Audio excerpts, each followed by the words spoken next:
Hello everyone, and welcome back to Sonic 3 and Knuckles on the SEGA Mega Drive. I'm one Welsh sheep yet again, and today, ladies and gentlemen, we're taking on the... well, it's not really the first half of Sonic 3 anymore, because I'm treating this playthrough as if it's locked on entirely. So, today we're going to be doing Launch Base Zone. The zone before... what you call it, zone? Mushroom Hill. And if you look in the background of this level, before when we were playing in Sonic's playthrough, you might realize, there was a giant machine back there originally. Yep, the Death Egg is no longer in the background, ladies and gentlemen. That means, well, what can it? It means, basically, it's just more proof that this storyline takes place after Sonic's, which, and I'm not letting Sonic Team lived down the fact that they said it happens at the same time. There is so much proof that this story happens after Sonic's story, you know? And only a fanboy such as myself will get worked up over such details, but it honestly, it bugs me, you know, folks? It really bugs me when studios make mistakes like that when it's their own franchise, you know? It's like the whole Moon argument, but at least the Moon argument had a explanation, and I honestly don't care about the moon because, well, it's the moon, for fuck's sake. But if you wonder what I'm talking about with the moon argument, just wait until later on in my playthroughs. When I get to Sonic Adventure 2, you'll all see. Granted, that'll probably be in about a year or two time, because I'm doing pretty much every third LP as a Sonic game now, so... and I'm doing all the classic Sonic games. Like, the next one I'm about to record pretty shortly, at the time of this recording, is going to be Sonic Triple Trouble, so it's going to be fun. Although, I think my next Sonic commentary is Sonic Chaos, but I can't remember. I think it's Sonic Chaos that I got next to commentate over, I'm not sure. That'll be a fun one. It'll be a short one, too. But I digress. Anyway, Launch Base Zone, it's practically the same level. There's the entire first act of Launch Base Zone is pretty much exactly as it was in Sonic's story, you know? Act 2, however, is where things get a bit more interesting and a bit more different, but of course I can't really talk about that here because honestly there's nothing really to say about Act 2 yet. I can't explain what's going to happen before you guys see it, because otherwise that would be spoilers. Bowser. But yeah, like I said, same old things. All the secret rings and whatnot are also in the same locations if you need to get the secret rings. For the life of me, I still don't know what the secret rings are in the stage. I've never been able to figure them out. Actually, I think I learned one secret ring, and you know those giant spinny things that you can sort of run around? During the first one of them that you run into, if you jump down and move left, I believe there's a secret ring there? But I could be wrong. I really don't play Launch Base Zone that often, folks. I don't mind the stage, but it's really not my favorite level, you know? You know. I got nothing to say. We've done all this before, ladies and gentlemen, so I'm sorry.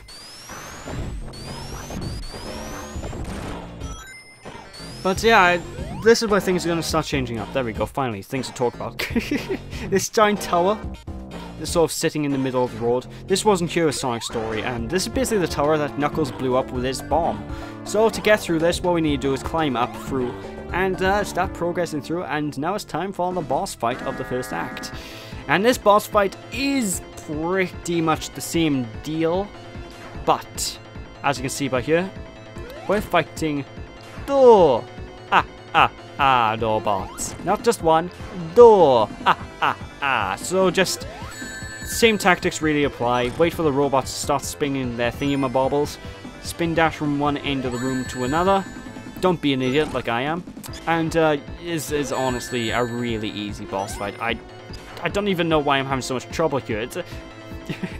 You just spin dash to the right of the room, jump on them, spin dash to the left of the room, and jump on them again. That's all you need to do. That's all you need to do. And the boss is easy. What can I say? Now, it is a bit intimidating your first time going through this stage, because you won't really know how to handle this, because obviously you're fighting two mooks you're fighting two mini-bosses at the same time. And this is actually more proof that this story takes place after Sonic's story, because obviously the building's blown up because Knuckles blew it up, and one of the capsules is missing that held the mini-boss, you see? Plot in my Sonic games, how dare ye! Of course, it's kind of pointless really caring about this, because unless you read the instruction book, you're not going to really know the plot of this game, are you? I mean, this came out during the times when plot wasn't so big a deal in these games. But anyway, now we're in Act 2, and Act 2, as you can tell by the background, we're actually in the underground water system of the launch base, which I assume is just filled with all the fuel pipes and whatnot, and just general sewage for Angel Island. I don't know why. I mean, Knuckles gotta go... Actually, no. Why would there be sewage in Angel Island? There's no TV or anything, and there's no civilization to speak of. I think... Isn't it confirmed that Knuckles is like the only resident of this island, apart from the native animals? Which... That's always confused me about these games, right?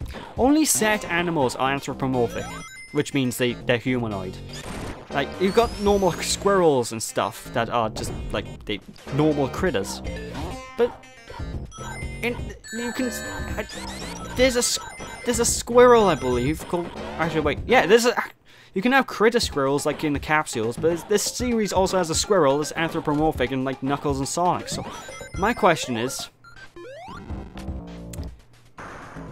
how are some of these different, how are these guys anthropomorphic, I can't words, anthropomorphic, and how come some of them aren't, and the bloody flamethrower is a nightmare.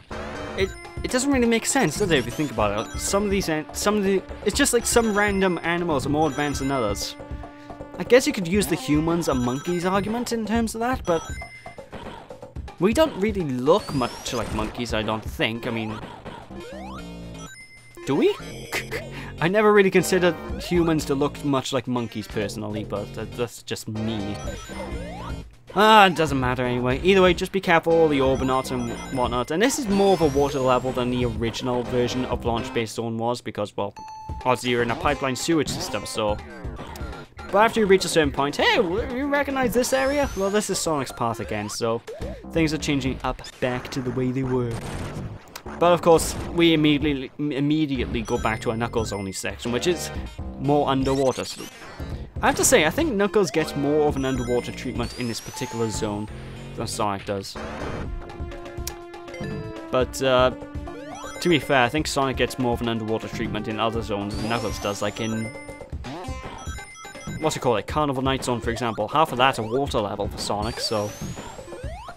I don't know, I think it's just a neat little change. But anyway, it's time for the boss fight, and time to move on. Now, the difference in this first phase of the boss, apart from the fact you have Egg Robo's graphic in the cockpit as opposed to Eggman, is simply he has a spinning ball of death. Now, that was there originally as Sonic as well, but it runs faster, it moves faster, and he shoots a bit more rapidly, and honestly, this boss fight is just as easy as he originally was, so just boop him on the head a few times. The only difference is you need to play a bit safer, and you can't continuously boop him as much as you would if you were playing as Sonic. So just boop him a couple of times, and yeah, that's basically all she wrote. After a few boops, and we beat him. Now, when you're playing as Knuckles, they re-add the boss fight, the final boss fights from Sonic's, from the end of Sonic 3, they re-add the final boss fight. So we just glide into him, and Bob's your uncle. And honestly, I'll have to say, Knuckles has an easier time dealing with this boss. Primarily because Knuckles has the glide feature. And as you know, with Sonic, we had to basically do the instant shield and basically make sure we don't get caught with hands. With Knuckles, we just basically jump as high as we can and glide in between his arms into his head, and that's all she wrote. There's other than the way we attack him, there's no difference with Big Arm here. So Big Arm is exactly the same as when Eggman fought him. It's like Egg Robo decided to ignore tactics and just follow the instruction manual on how to handle this boss. It's like he didn't know how this machine works, so it's like, okay, follow the instructions. First I'm gonna go left, now I'm gonna go right, now I'm gonna go and ram you. Oh no, he caught me. What should I do now? Maybe I should ram you again. Of course, genius. Oh, he hit me again. You know? I don't know why Egg Robot has that voice. I'd assume Egg Robot's voice would be more of like a robotic Eggman, like... No way. I can't believe this. All systems full power. It sounded a bit like Luigi then. I'm kind of slipping into my Luigi voice. Oh no. Here we go with the Luigi voice. Oh, mamma mia. But anyway, with that, Knuckles has cleared Act 2. That is Launch Pad Zone over and done with. And to make things slightly different, well, what's Egg Robot up to here? Oh shit! Oh no. Oh no. Oh no. So yeah, he destroys the platform, sending us all the way down to Mushroom Hill Zone. Actually, I went a bit Mario then, Jesus.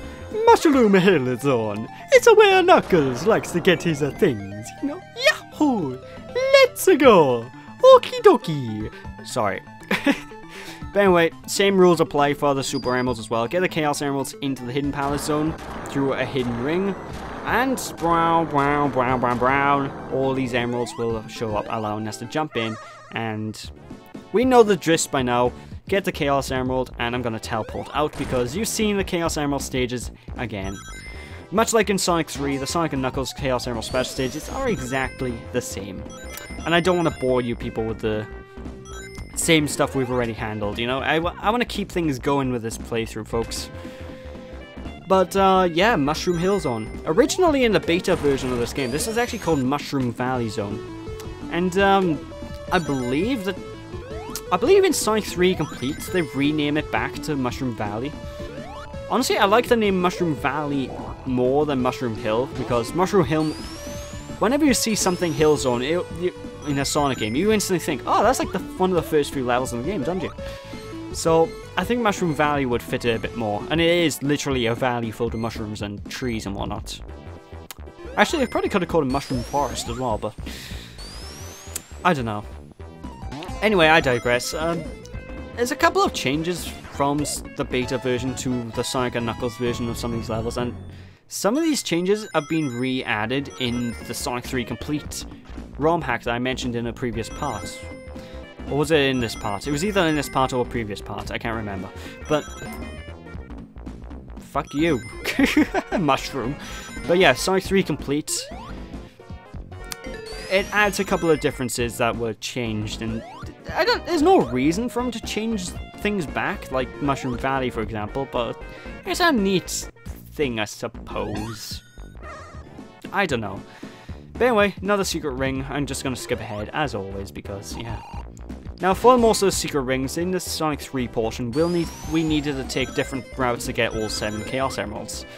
Or at least wait a bit later to get them. In the Sonic and Knuckles portion, all the secret rings in the game that are obtainable by Sonic are also obtainable by Knuckles in some way, shape, or form.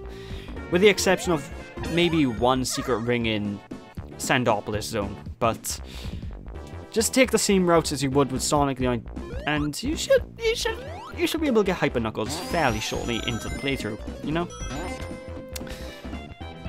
But while I believe, actually now that I think about it, the Knuckles portion of the game has the least Knuckles exclusive areas out there, which is really peculiar considering the Sonic 3 portion of the game was designed first. You'd think they would add more Knuckles exclusivity whenever you get to the Knuckles portion of the game, but I don't know. Anyway, the difference with this goon compared to Sonic's version is he chops the wood down and it goes in a diagonal pattern. If you have a fire shield, you don't need to worry about it because, well, you can just jump into him and ignore his flames and you'll still be able to damage him. So, Fire Shield Knuckles will just wreck this boss like he's no one. Well, essentially he is no one, now that I think about it. But anyway, time for another exclusive area! I love doing that voice. So now that we've gone through this, you remember that switch sequence where Knuckles is all like, yo, Sonic, what's up, dog? I'm gonna blow you to the next area. Well, Knuckles, he just simply runs to the next area through the doorway, because obviously he has face ramming properties. He can just ram things with his face and explode them, you know? I find it strange it took Sonic until Sonic 4 Episode 1 to get the ability to face ram, but I don't know. For the most part, though, all it does is skip a giant sequence of Sonic's level. That's the only thing going through Knuckles' pathway does. It just skips Sonic's sequence a tad. So, yay? Progression? I guess? Like I said, Knuckles' playthrough is shorter, especially if you know what you're doing. And I'm not the best Knuckles player. I rarely turn back to Knuckles' playthrough of the game because, well, I'm awful at it. I'm not the best gamer in the world, folks. You should know this by now if you've been on my channel for a while. I'm good enough to get things done, but I'm not usually the skilledest. Skilledest. Is that a word? I think it's a word. But I digress. Let's just continue moving forward with this as much as we can. But yeah. Actually, I believe there's a grand total of 7 or so special rings in the zone as well. I'm not entirely sure if there is, but I think that if you're really good, you can probably get all 7 Super Emeralds in this zone, which means you can spend the entire portion of Knuckles' story, like, hyper mode. Or if you're, you know, it'll kind of be like in the instance of Sonic 2, because in Sonic the Hedgehog 2, you can get all 7 Chaos Emeralds if you're skilled enough. Good luck doing this, but you can probably get all 7 Chaos Emeralds in the first zone of the game. And if you do that, you're spending the entire game as an invincible Juggernaut, so you can sort of do that here. You can't really do it in Angel Island zone, I don't believe, though, because Angel Island hasn't got enough special rings. And honestly, I'm just speculating you can do it here, because I'm actually not sure if there are 7 special rings. Like I said, folks, I'm just discovering, to this day, I'm still discovering new stuff with this game, right? So, there's that.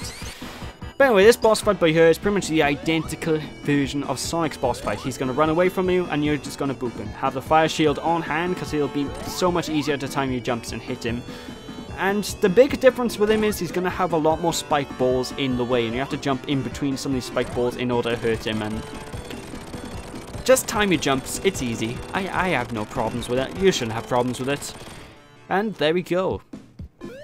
So with that, ladies and gentlemen, that is the end of this part. So when we return next time, it's time to take on Flying Battery Zone, where if you're playing this on a really old emulator, your speakers could explode. So, thank you all for watching. Hope you all enjoyed, people. Don't be sheepish, and I'll catch you all next time.